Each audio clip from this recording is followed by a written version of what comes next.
ശ്രീലങ്കയ്ക്കെതിരായ 2020 പരമ്പര തൂത്തുവാരി ഇന്ത്യ. മൂന്നാം മത്സരത്തിലും വിജയം സ്വന്തമാക്കിയാണ് ഇന്ത്യ പരമ്പര തൂത്തുവാരിയത്. മൂന്നാം മത്സരത്തിൽ സൂപ്പർ ഓവറിലാണ് ഇന്ത്യ ശ്രീലങ്കയെ പരാജയപ്പെടുത്തിയത്. ടോസ് നേടിയ ശ്രീലങ്ക ബോളിംഗ് തിരഞ്ഞെടുക്കുകയായിരുന്നു. ടോസ് നഷ്ടമായി ബാറ്റിങ്ങിനിറങ്ങിയ ഇന്ത്യ നിശ്ചിത 20 ഓവറിൽ 9 വിക്കറ്റ് നഷ്ടത്തിൽ 137 റൺസാണ് സ്കോർ ചെയ്തത്.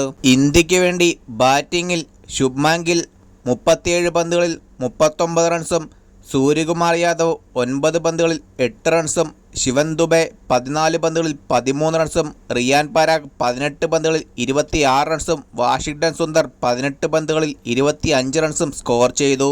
ശ്രീലങ്കൻ ബോളിംഗിൽ തീക്ഷണ 3 വിക്കറ്റും, ഹസരംഗ 2 വിക്കറ്റും, മെൻഡിസും ഫെർണാണ്ടോയും വിക്രമസിംഗയും ഓരോ വിക്കറ്റ് സ്വന്തമാക്കി.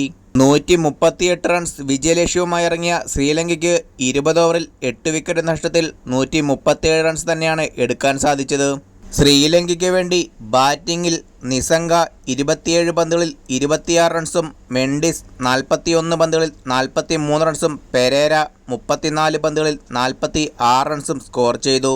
ഇന്ത്യക്ക് വേണ്ടി ബോളിംഗിൽ വാഷിംഗ്ടൺ സുന്ദറും രവി ബിഷ്ണോയും റിങ്കു സിംഗും സൂര്യകുമാർ യാദവും 2 വിക്കറ്റുകൾ വീതം വീഴ്ത്തി.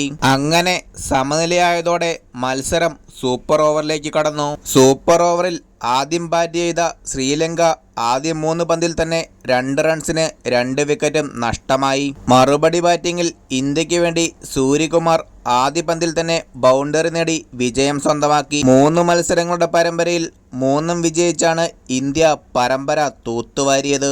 4 ഓവറിൽ 23 റൺസിന് 2 വിക്കറ്റ് വീഴ്ത്തുകയും 18 പന്തുകളിൽ 25 റൺസ് സ്വന്തമാക്കുകയും സൂപ്പർ ഓവറിൽ 2 റൺസിന് 2 വിക്കറ്റും സ്വന്തമാക്കിയ വാഷിംഗ്ടൺ സുന്ദറാണ് player of the match. Indian captain Suryakumar യാദവാണ് player of the series. Video അവസാനിക്കുന്നു. കൂടുതൽ ക്രിക്കറ്റ് അപ്ഡേറ്റുകൾക്കായി ചാനൽ സബ്സ്ക്രൈബ് ചെയ്യുക.